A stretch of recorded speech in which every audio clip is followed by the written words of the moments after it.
Bonjour, je vais vous présenter le coup de projecteur sur les métiers du bâtiment et de l'efficacité énergétique. Pour commencer la présentation, je vais vous donner quelques grands principes à connaître quand on anime un coup de projecteur.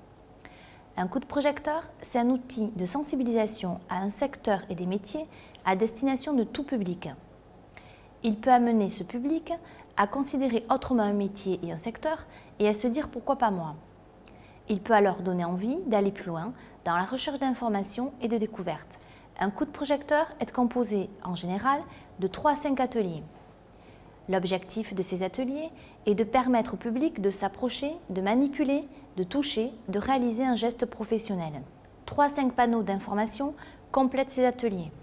L'objectif de ces panneaux est de donner une information rapide sur la formation, sur une problématique du secteur, sur des éléments économiques. Comment se déroule une visite? Il n'y a pas de sens de visite. Les visiteurs peuvent ne pas passer par tous les ateliers. Ils peuvent commencer par un atelier plutôt que par un autre.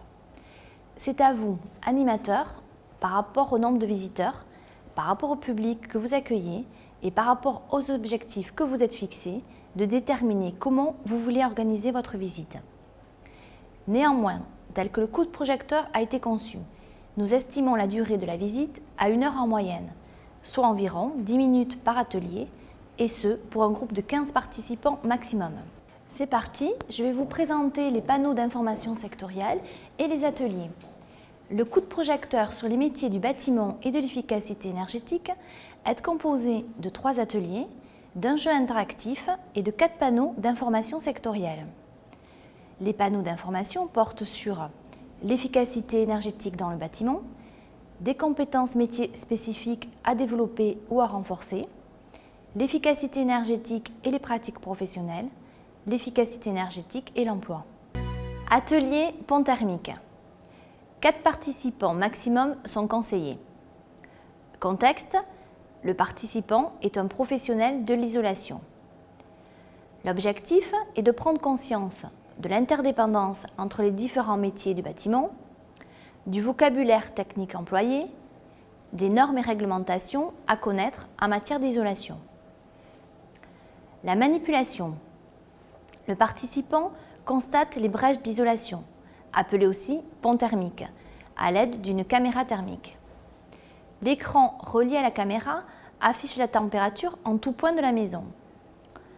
Pour relever les différentes brèches d'isolation, plusieurs étapes lui sont proposées. La première consiste à poser la main sur le toit de la maison pour constater le transfert de température. La seconde consiste à pivoter la maison pour avoir une prise de température sur une vitre puis sur une autre. Les différences de température s'expliquent par l'usage du double vitrage sur l'une d'entre elles. La troisième consiste à ouvrir les brèches de la maison en tournant les goupillons installés sur la maison, puis à utiliser le générateur de fumée en appuyant sur la télécommande. De la fumée s'échappe alors des différents endroits de la maison mal isolés. Après chaque étape, l'animateur doit inciter les participants à échanger sur ce qu'ils ont constaté, à s'interroger sur les raisons de l'augmentation ou de la baisse de température. Pour compléter son information, le participant est invité à répondre aux questions affichées sur l'écran. Le participant retrouve les différentes étapes sur la notice posée sur le caisson. Attention, l'installation est très sensible. Il faut donc éviter de brusquer les matériaux lors des manipulations. 3 participants maximum sont conseillés. L'objectif du jeu est que le participant découvre du vocabulaire technique et prenne conscience que le choix d'un équipement plutôt que d'un autre dépend de plusieurs paramètres, dont le coût de l'installation et de la réalisation.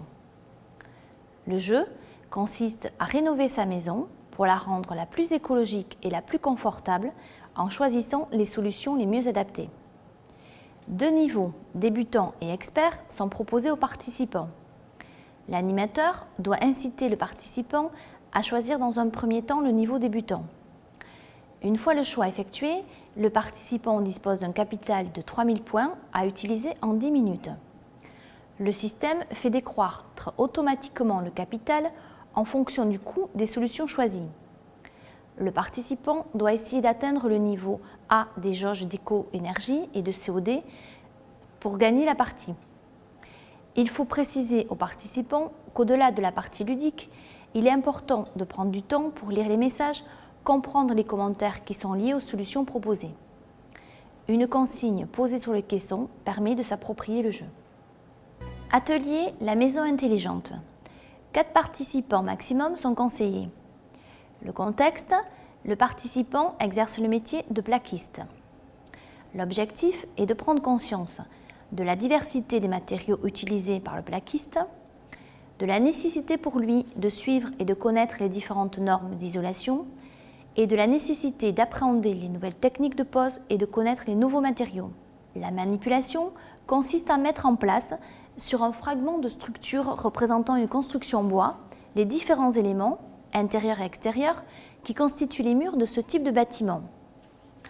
Avant de les installer, le participant doit prendre connaissance des différents matériaux mis à sa disposition, le pare-pluie, l'isolant, le tasseau et le bardage. Après avoir repéré les éléments et avant de réaliser les travaux, il s'interroge avec son équipe sur l'ordre des matériaux installés. Lorsqu'il a terminé, il démonte pour l'équipe suivante.